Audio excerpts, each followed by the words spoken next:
Ladies and gentlemen, such no other than the man himself, Mr. Damon Karl, Mr. Crayton. What's up, big guy? What's going on? What's going on? You're in tune to the Andre The Beast Crayton show with Ronnie and Smith and co-host. Man, that song was totally off the chart. So you was on the show when I first started the podcast, and I mean, you have clearly risen. Tell me the changes that has happened between now and then. Well, I mean, it really kind of shows, the hard work and dedication and consistency as well, too. Somebody just asked me that. It's like, Andre, what's the success in being successful? Is it this, or is it this, or is it the work? Consistency is exactly what you said. The main thing is discipline. That's the biggest thing. Oh my goodness, because it's so easy to get sidetracked because you have you have your audience, you have your fans, you have this and that, you have your manager, you have the social media. It's easy to get distracted. How do you keep from getting distracted? I mean, because you still got to engage in your support fans. I mean, you can't blow them off because last thing you want to hear is, well, I sent him some inbox and he never responded. Yeah. How do you avoid that? I mean, just stand on top. You can always, just kind of prompt your messages as well, dude. That's the easiest thing as well. Really? Yeah. Easiest thing for me is, if you get somebody that inboxes you or, that wants to be a part of something, you just prompt your message and say, hey, I'll get right back to you, and, you can ditch them to your manager or, whatever. Right. So tell me about you. Tell the viewers that don't know you a little bit about how you got to where you're at right now, and we'll get into where you at now later down the line, because you've been somewhere. Yeah. Well, it all started in let's go all the way back. When I first started at church, I was so fascinated with guitar player, and that's where I first picked up my guitar. Okay. Is that your original guitar? No, it's not. I don't have that one, man. I wish I did, but what'd you do with it? You sell it so you can get your career. Tell us that story too. Listen, artists, y'all better stay single, because my first guitar. Oh my gosh, my first guitar. It was. I let a woman borrow it. One of my ladies, and I let her borrow it. And she was like, hey, I just want to play it for a couple weeks. I'll give it back. I never heard from her again. And the only reason why I never heard from her is because she would let one of her nephews play it, and her nephews broke the whole guitar in half. And I was just so hurt. And she was like, yeah, I never talked to you again because I didn't know how to come to you about your guitar being broken. Your first guitar being broken. How about giving you some money? Exactly, right. And we had it repaired, but it was beyond repair. It was beyond repair. And I was just so hurt. I wasn't really hurt about it, but I was like a little bit distraught. You know what I'm saying? It's my first guitar. You know, it's like a prize, you know? So stay single, guys, okay? So how did you move on from that? Because that was you. That was your journey getting ready to start up. So then what happens? As an artist, you're always going to go through a lot of tribulation and trials. But after that, I purchased my cherry, I remember, it's 1970s cherry red, all electric Gibson guitar. Man, you sound just like you get a new car. I'm trying to let you know. So that one ended up being stolen from my vehicle right after my show. I always like to, you know, bring both of my guitars to my show, but now of course I don't. But after a show, I may believe someone had followed me or something home, and I was like so tired. I was like, man, I'm gonna just leave my guitars in the back of my car. I'm gonna just go in, take a little nap, you know, come back in the morning. Nah, my whole car was ran through. My guitars, my amps. Don't be surprised if somebody doesn't come to the show tonight and say, hey, can you autograph this? Listen, I'm trying to let you know, man, but this is probably my third purchase of guitar, and I mean, it's been rocking me ever since. So you mentioned that it struggles, and I think this is Black Music Month, and I was clearly not aware of that. So congratulations, and congratulations to all those appreciate that. Thank you. Artists that paved the way. But clearly there were struggles, and you're young. Yeah. So to look at you and you say struggles, I go, really? Yeah. Like, but you're the new voice of a new generation.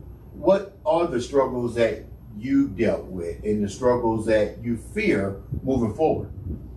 I mean, the struggles is basically what people don't see behind closed doors. I like that. I mean, it could be family issues. It can be money issues. It can be just relationship issues. Exactly. Yeah. Right. Exactly. Guitar issues. Exactly. Right.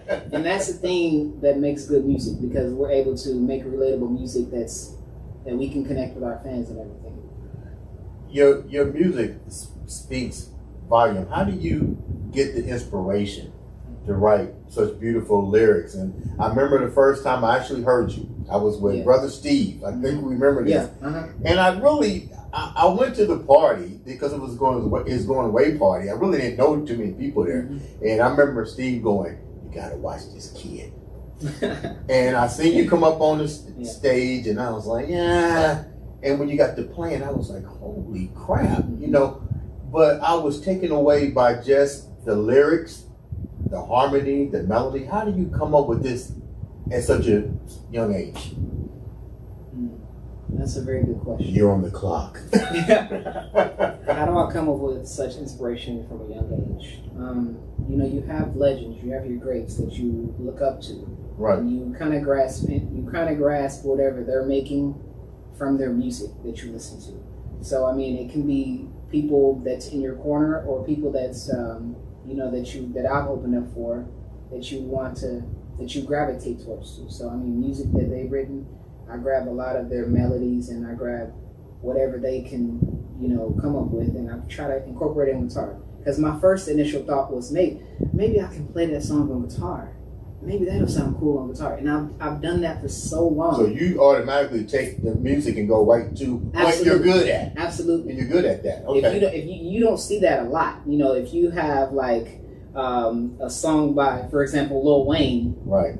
You don't see that on guitar. Oh, I know you was gonna say Lil Wayne, because I said you. Yeah. Have you performed Lil Wayne yet? I haven't. But there was a song called "Comfortable" by Babyface. But you know, he wrote that and produced that one, and I was like, wow, that's on guitar as well too. So it's just taking a lot of the songs that you think and you don't hear every day that song acoustic guitar and try to sing them live as covers, and people are so blown away, from like, man, dang, that's a cool acoustic version of it.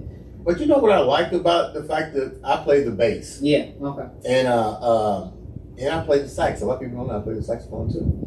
But because that particular instrument, the saxophone, those are almost like standalone instruments. Mm-hmm. So do you like performing by yourself acoustically, or do you like a band behind you? That's a good question, Andre. It's a very good question. Most of the time I like playing by myself because I'm able to get in a certain element. Okay. And I'm able to connect with the audience. And it's more, in a way, it's quiet. It's more controlling when you have, when you're by yourself. You know what I'm saying? Because you can go all day with playing with a band, but you got to be like this all the time. How do you know how to connect with the audience? That's something different. Being a professional athlete in bodybuilding, somebody said, how do you connect with the audience? Mm-hmm. And I tell them, I don't see the audience. Yeah. And they go, what? I said, literally, I don't see the audience. Mm-hmm. I see maybe the front row, but I'm there to do a job. Yeah. So when I'm done, I'm still entertaining the crowd, but I don't see the crowd. Yeah, absolutely. I agree with you. It's the same exact way. I don't see the crowd. I read the energy of the room. Really? Because the room gives a certain aura off. Right. And people who read energies, and they know very well that, you can go inside a room and be like, man, this ain't right. Right.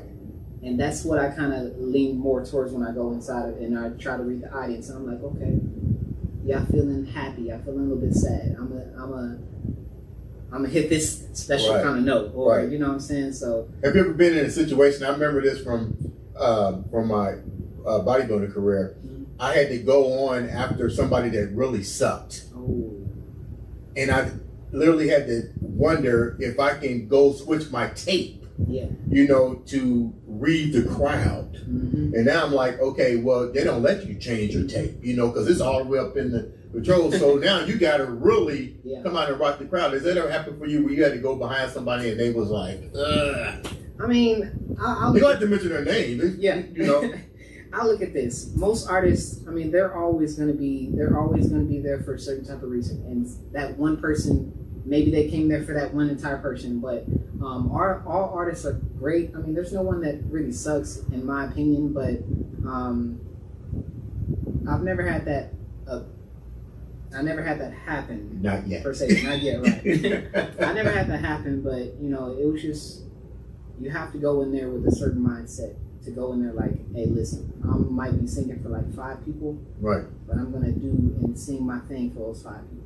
When did this resonate into, hey, I need to take this to the professional level, to the business? And what was the tools that you used to go from amateur, because you're no longer an amateur, you know that. So the question is, when did the transition take place? When did you wake up and say, now it's time to elevate this? Yeah, I would say the best, I mean, the time that I did start to say I wanted to elevate, I would just say this. When I first did the open mics, and it's the people that you hang around with. Mm-hmm. You got to create your circle, because those are the people that's going to elevate you. You know what I'm saying? I had maybe a group of 3 people that did the same exact thing that I did. They did music, and they were like, hey, man, bro, we should hit these open mics all day to get our name up. That's the strat. I'm giving y'all keys right now, so y'all should listen up. Hit these open mics first. That'll get your name buzzing around. Right. And then after open mics, people will start calling you. You just gave them some information. Absolutely. How hard is it to do? It's probably easy. It's very challenging. Okay. Because you have to go in there at open mics. People don't know you. They don't know you, but you got to go in there and be like, listen, you got to command this crowd. I mean, this one guy specifically told me one day, he was like, listen, bro, before you go and do this open mic, you got to command that crowd. You got to say, if you want them to stand up, you got to tell them to stand up. If you want them to sing this song, tell them to sing. Tell them to sing. And I went in there and did that just thing, and I carried that throughout my entire life. Really?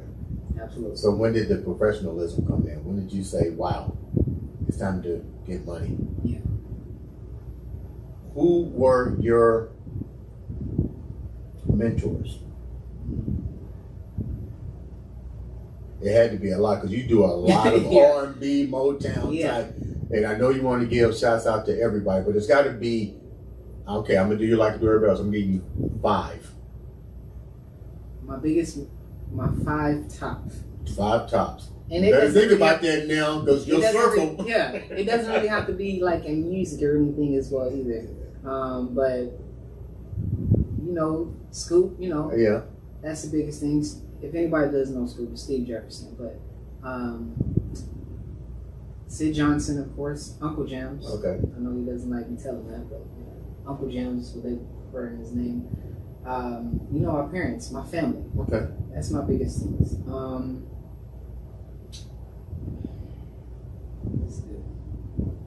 I'm coming at you with a machine gun. Yeah, you are. Well, definitely your fans. Yeah. You know, that inner circle. Because what I liked about what you said, and you still got to give me 2 more, is that you didn't need a lot of people around you. You did. Mm-hmm. You know, I think it was 3 or 4. Yeah. And you elevated. Mm-hmm. So give me the other 2. My friends and my fans. Okay. Okay. That's good. Cheating on that one, right? Yeah, I saw that one. So my next question is, I'm trying to make it a good one too. Mm-hmm. Who do you like in the music industry? This is Black Music Month. Who do you like? What are some of the artists that you like? In a way, I like Babyface. Why? Songwriting wise. Okay. Tyrese. He can really put a lot of soul in his songs. Neo. Songwriter wise. If we're thinking like new school. Yeah. I mean, I guess Chris Brown's been around for a while, but you know, Chris Brown, you got, you know, I mean, that's that. What makes you different than those artists? Bam! Bam! What makes you different from those artists? Better think of this one really. Yeah. What makes me different from these artists? Yeah. I guess the charisma is the biggest thing, and the discipline. Okay. And I play guitar. I'm a troubadour on guitar. Okay. Yeah. I can go in any kind of audience and still rock it. I like the confidence. You know what I'm saying? Yeah. I promise you I can. Like, I think the versatility is the biggest thing as well too. Okay. You know, I can connect not only with, you know, African American audiences, but I can go to Caucasian audiences. I can go to Indian, whatever, you know. You can go to the bowling alley and do Baby Love, Puppy Love. I can do anything you name to it. You know what I'm saying? I can go 80s, 90s, whatever on guitar, and that's it. You have it. You got such notoriety. How hard was it, seriously, like to get to where you are in such a short amount of time? Let me rephrase it. What was the struggles? Wow. People hear people see you. They see the baby faces, the concert tours. But there had to be some type of struggle. What was the struggle for you to get over? The biggest thing is just staying humble, but the biggest struggle was, you know, sometimes a lot of these artists are broke. Honestly. Did you repeat that to the mic? A lot of these artists are broke. Why? Because they're not getting paid from shows as much as, you know, in the beginning. You know what I'm saying? You got to go through that. You got to spend your own hard-earned money. You need to say that into the mic. You got to spend hard-earned money to get money. You know what I'm saying? So sometimes you got to think like, listen, you got to make a whole lot of sacrifices. The struggles is being. What are some of the sacrifices that you make before we continue with that? A place to live. Elaborate. My car. Elaborate. You know what I'm saying? Yeah. If I know that I'm going to be opening up a show for Babyface in Philly, I'm going to do everything I can. If I don't got no money, I'm going to do everything I can to drive down there. I don't care. If I don't got no money, I'm going to drive down there and I'll make my impression last forever. Because first impression is always going to be your last. What are some of the other struggles that you went through? I like the one that you said about investing your own money, your own time, and the sacrifice. Elaborate on that. As an independent artist, you have to know that you're going to spend a lot of money on your own promotion, your own clothing, your own your backline, your equipment. You have to know that you're going to spend your own money. How much does that usually cost, roughly? If I was to start, you spend at least about 5 racks. Really? Yeah. That's for just one show or just one album, one production? That's maybe out of like 2 months.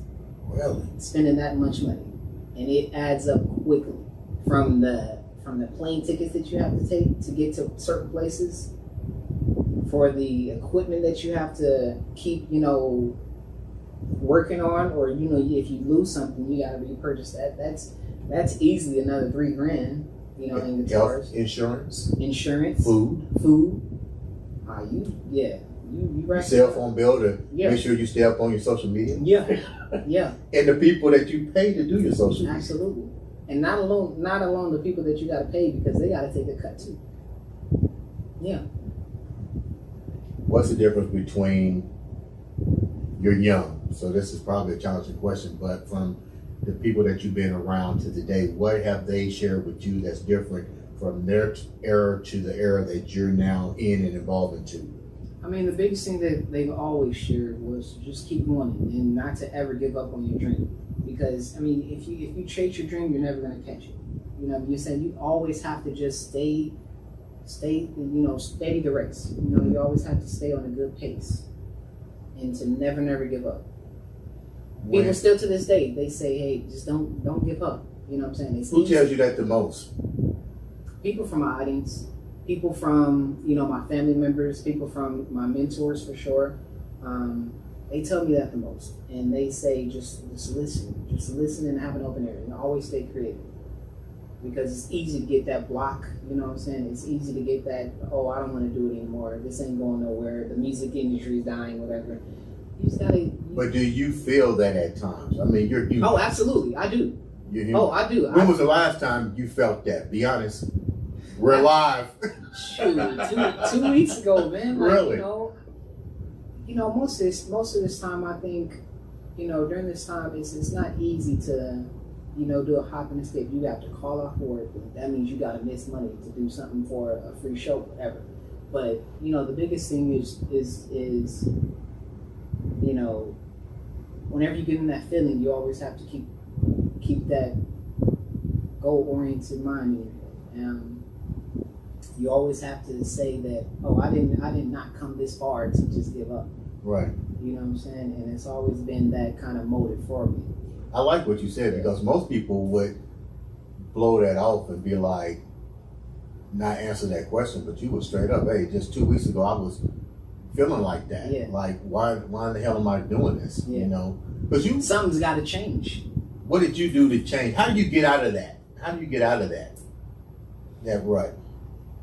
You got to take a break sometimes. You can't keep go. I'm going to go to this show. I'm going to go to that show. You got to take a break sometime. You got to relax sometime and just kind of sit back and recess. You know what I'm saying? Right. You got to give your brain time to realize, like, oh, shoot, let me just take a break and sit down and say, hey, okay, this is where I am. This is where I want to go. And this is where I'm standing at this moment. Right. And you got to be in the present moment. You got to be at least in that for a couple weeks. Okay. I mean, you got to take a break. If you got little shows here and there, but you just got to take a break and you got to say, hey, I'm in this moment. This is where I am. Either I'm elevating or going nowhere. Damn, dude, that was deep. Yeah. Left me speechless on that. Yeah. Speaking of tours and shows, you're getting ready to perform at the Marion County Fair this actually tonight. Tonight? Yeah. You're going to say tomorrow. Yeah, right. So how can the viewers come and support you, be a part of your journey? Well, first things first. Let's do first. Without support, we are nothing. Us artists are nothing. You know what I'm saying? So you have to follow me on Facebook, Instagram, Twitter. You know. What's your name on the social media platform so they'll know how to find you? Instagram, it's DamonKarl. Facebook, go like my page so you can keep updated. It's DamonKarl. Twitter, it's Damon Karl Music. With a K. With a K. Don't forget about the K, okay? I try to let y'all know. Don't forget about the K. If you say C, you ain't gonna follow nobody. But, yeah. How do you feel about tonight? I feel great. You know, I always feel really, really excited and feel really energized whenever I'm ready to do a show. You know? Are you performing with some other artists? Yes. Local artists? Local artists. Who are they? Man, they local legends for me. You know? Okay. Who are they? You know, you got Kelsey Marie, you got Skip, one of the biggest thing. You got 12, which also are part of BCAP as well too, except for Skip. But just a lot of local artists and just here to support my bro Skip. Speaking of support, tell me about your connection with Uncle James. Oh man, the legend. I call him the general. Yeah. He scares me in a way because you know Andre. Seriously, I am seriously. I mean, well, so you know, it all first started when we were at a Sing for 10 contest. Like I said, it was an opportunity that I saw that would elevate me. So any opportunity that you see that you think can elevate you, even if you're scared to go, I'll be honest, I was a little bit nervous because a lot of people were like, man, you should go to the Sing for 10 contest. I'm nervous to open up for 10. You know what I'm saying? That was back then. Yeah. Right? Now you're not. Right now I'm not. But, you know, I met Uncle James there at the Sing for 10 contest. But the story was that I played my guitar, but I didn't end up, I didn't even win. But what he saw in me was a young baby face. And he was like, man, you know, he comes up to me, I think I want to know, other way around, but he comes up to me and he says, you know who you remind me of? And I'm like thinking like, okay. Here we go again. You remind me of the young baby face that I used to manage back in the old day. And I was like, okay. Who's baby face? And then, you know, it took me to go home and kind of do my little research of who Babyface was. I was like, oh shoot, okay. Yeah. And then from there, I was like, yeah, let's go, let's do this, and I'm ready to take it to the next level. So you can't be afraid to take things to the next level, even if you're nervous as all get out. Right. How often do you get compared to Babyface? Oh, too many times. Yeah. What does he think about? Have you met him? I met him on several occasions. What does he say? You know, it's just funny. I will tell you a story in Atlanta. When we went to Atlanta, I did a tour with him there. He was like, you know, before I went on to perform, a lot of people called me his protege. And I was like, the young baby face. Right. And it was funny because he doesn't say a lot when you first meet him. He doesn't say a lot. He doesn't say anything at all. He just says, how's it going? What's going on? Really? Yeah, he's real shy and timid, to be honest with you. Really? But you're not. Yeah, no. I mean, I don't think he would open up to you, you know, when you first meet him. But you know, when you first meet him on several occasions, he's like, you know, how's it going? You know, what's been going on, or you know, simple things like that. You know, just real. What did he share with you about your career moving forward? Did he share words of wisdom? I remember one instance in Kentucky that I opened up for him. That's my very first time opening up for him, and you know, he was like, just reminding me of like, keep going, don't stop the music, keep doing your thing, keep going. And from there, I was like, yeah, I'm gonna open up for him multiple times, you know what I'm saying? And that's what I was thinking in my head. I'm gonna open up for him again, you know, and I'm gonna get a chance to open up for him, you know, going on tour. Right. And every day, I kid you not, I drive this certain way where there's a huge sign where it says Kenny Babyface Edmond Highway. I ride past it every day. And I like to remind myself, like, man, one day I'm gonna have your name. 38th Street, all of 38th Street. I try to put that in the atmosphere, you know. You know, 38th Street used to be the strip for us. That's why I used to go up and down and play Babyface going up and down the street, the strip. Yeah. All of 38th Street from east to west. And I'm if you put it out there to happen. Exactly. Yeah. So who are some of the other artists that you had the pleasure of working with before we wrap up? As far as like opening up for wise or and performing with, okay, well, as well as the local legends that are here. Because I saw you and B. Thompson. Yeah, B. Thompson. Man, he's awesome, man. That was at the Jazz Kitchen. K. Marie. Yeah. Yeah. Tell me about that. Man, honestly, they're legends of themselves. Like, you know what I'm saying? Like, they have made their marks here in Indianapolis that will last forever as new local artists or new legends of Indianapolis. You know, we have to fill those spots. You know, the big time artists that have came from Indianapolis, those shoes are waiting to be filled. I like the way you said that. I just told somebody a while back, I'm like, the number one legend that you hear in music is the Jacksons, 2100 Jackson Street. Why can't we bring Indianapolis on the map? Exactly. I'm hoping that individuals like yourself can do that. You got shoes that are waiting to be filled. So any artist that you are looking up to that came from Indianapolis, fill those shoes. Yeah. If not, you get worked up. Yeah, seriously. I mean, there's no other thing about it. I mean, I'm gonna come out of Indianapolis as one of the. I mean, I like to say I try to remain humble. You can go and say what you're gonna say because I was like, yeah, that's what you're supposed to be saying. Exactly, but I mean, I would come out of Indianapolis as one of the biggest artists. Yeah. And those shoes will get filled. Before we leave, with the local artists here right now, and this isn't let me bear in mind and say this. If he doesn't say your name, it's not that he doesn't think you are, but we always have that one, like, who would you look at and go, wow, you know what? I'm just amazed at their talent. Wow. I'm throwing guns at you, man. No, I'll give you two. No, I'll give you three. That's a lot. I'll give you three. Off tops is Elena Renee. Okay. Why? Her stage control. Okay. What you was talking about, get up and start dancing right now. I'm trying to let you know. And she can sing out of this world. Okay. Elena Renee.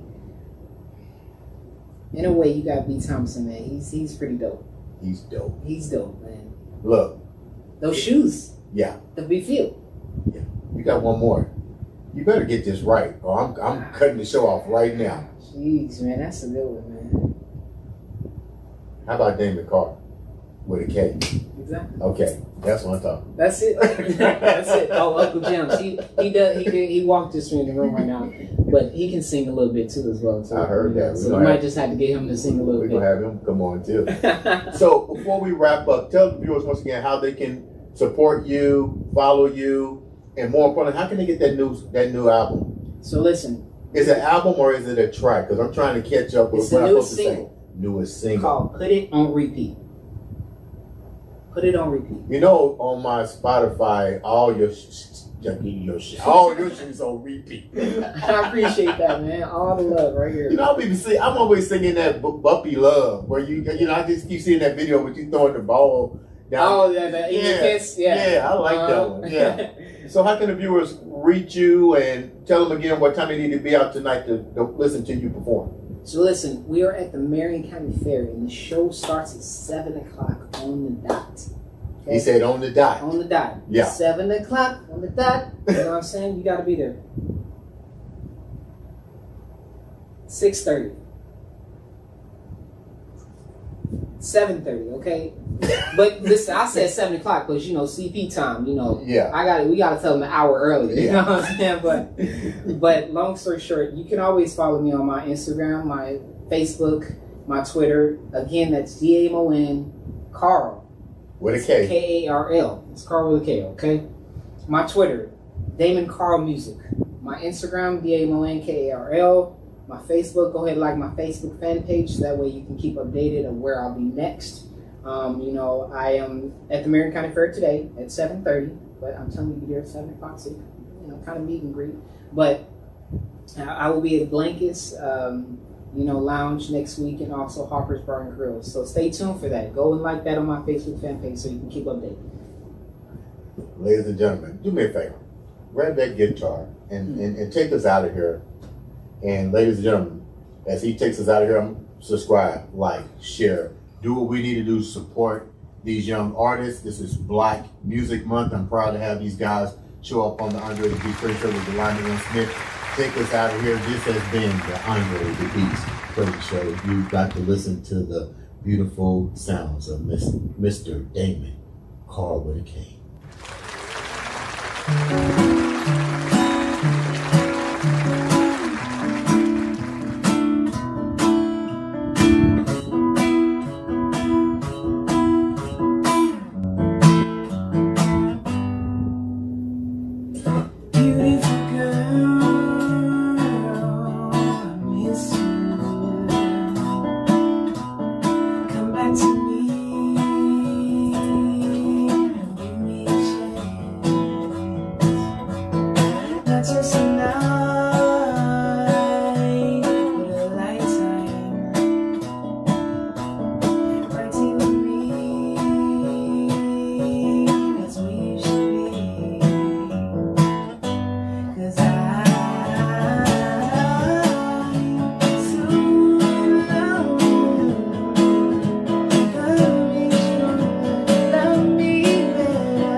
Ladies and gentlemen, this has been another exciting episode of the Andre The Beast Crayton Show.